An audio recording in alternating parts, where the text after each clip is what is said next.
Shalom Israel. First, I want to start by giving all honor, praise, and glory to Yahawah Bahasham Yahawashi Bahasham, Qadash. Double honors to the elders and apostles, Jim and Great Millstone. And shalom to you hopeful like brothers out there pursuing truth and honesty and sincerity. My name is Yeshaya.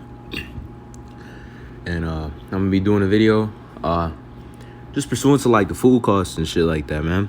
And understanding that famine is going to be upon the land. And when you're in this truth, man, like you got to understand that ultimately, right, above all, you have this truth, and that's the only thing that you need to really possess. There's no worldly thing that's going to get you to the kingdom, and there's nothing of this world that'll grant you salvation, right? There's nothing, right? So let's get into this little clip I found right here. I just looked through my Walmart history, All right, I'm just gonna skip to the point. So this guy, he had a grocery shopping list from 2022 of 145 items, and it came out to $1.26, right? So you see, a whole month of groceries just for me, basically, for a whole month of food. But I did notice this reorder all button, and he decides to do the reorder button, so he puts the same exact list on the order right now, in today's economy, and watch, the shit comes out to $414.39, right? So 4 times the amount he's spending on food. And not just him, that's the entire fucking United States, Babylon the Great, the land of fucking sickness and bullshit, right? Valley of the shadow of death. Everyone's spending more on food, right? But let's get Isaiah 65:13. So it says, "Thus saith the Lord, power Yahawah, behold, my servant shall eat, and ye shall be hungry. Behold, my servant shall drink, but ye shall be thirsty. Behold, my servant shall rejoice, and ye shall be ashamed." All right, because we understand that in the end times, man, who the fuck's gonna have the last laugh? Let's get that Isaiah 1:26, right? This is really talking about the naysayers and scoffers. People have a lot of confidence in Babylon the Great, right? I believe that's Leviticus 1 and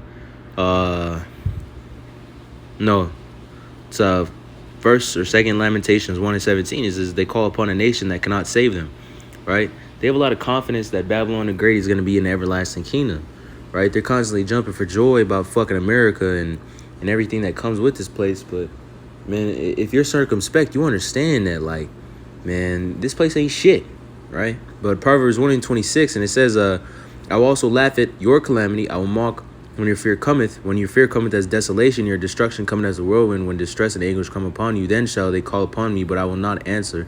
They shall seek me early, but they shall not find me. For they have hated knowledge and did not choose to fear the Lord Yahawah." Right? So, and then they would none of my counsel, and they would despise all my reproof, right? Because the men of the Lord are constantly rebuking his land. They're constantly calling his land out for the shit that it is.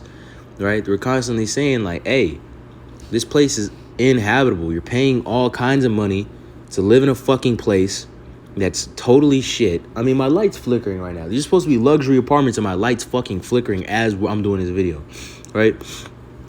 And then you pay for food. Your food costs are 4 times the average of it was 2 years ago. And here in the state of Arizona, pre-pandemic, so 2018, 2019, your typical rent was going to run you about $1,200. You fast forward about 4 or 5 years, man, the housing market, it almost doubled for the same type of apartments, right? So that goes to say that, you know, things are getting more scarce, and desperation is going to call. And honestly, that's going to bait the average person even more to get the MOTB, the chip, because they're going to offer some bit of salvation. You think that you can get any bit of salvation through this world, but you cannot. That's why the men of the Lord are going to be laughing at the calamity of these people, staring at them from the chariots as the shit gets blown to a fucking pulp. Because there is no salvation in this land. The earth is given into the hand of the wicked. But guess what, man? What does it say in the Apocrypha, right? For Esau was the beginning, but Jacob is the end thereof, man. And Jacob's going to, in the kingdom, the elect, they're going to rule forever, man, under Yahawah and Yahawah. There's never going to be something to come back against the Lord, man. There's never going to be high rent costs. There's never going to be baby mamas putting you under fucking child support or shit like that, man. There's never going to be $10 2 pounds of fucking meat. There's never gonna be shit like that in the kingdom, man. In the kingdom, we're gonna have the top notch, highest echelon of everything possible. I mean, all the way from your socks. I mean, if you even need socks, to be honest with you, like this is me talking as a man, but the point is, man, what we're headed towards is beautiful, and you should never ever even think twice to drop this plow. Let me get that in Luke 9, the 9th chapter. Because at the end of the day, man, this truth is what you need. If you want salvation, it is through the Lord Yahawah Bahasham Yahawashi. You're not going to get that anywhere else. You're not going to go down any other avenue. You know, if housing costs and food costs are rising, what should you do? What does the scriptures tell you to do? Pray without ceasing, right? The Lord gives you everything that you need. The Lord knows what you need before you even need it. Before you're even born, the Lord knows what you need. Like when you're 20 or 50 or fucking 80, the Lord knows everything, right? And that's the faith. And if you show faith, the Lord is going to grant you everything it is that you need, man. If shit's getting scarce and shit's getting tight, I remember one time I had my bills coming up and I was a little bit younger and I was really assed out. I didn't know what was going on. I received this thing in my bank account. It was like $254. I still remember it. And I was like, where did this come from? It says like Colorado Cleaning Co. So someone randomly sent $254 to my bank account, probably because they misput the number and just sent it without fucking thinking twice.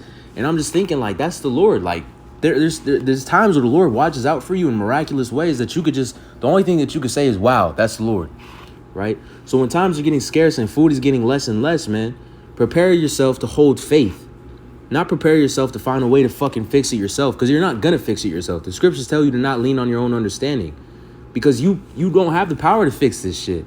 You really don't. It's the Lord alone that has the power to do that. Why does the Lord say it's nothing for him to make a poor man rich? If you're struggling, man, the Lord might just give you an opportunity to get a better job. The Lord might just give you an opportunity to maybe have a side hustle. The Lord might just flat out give you money.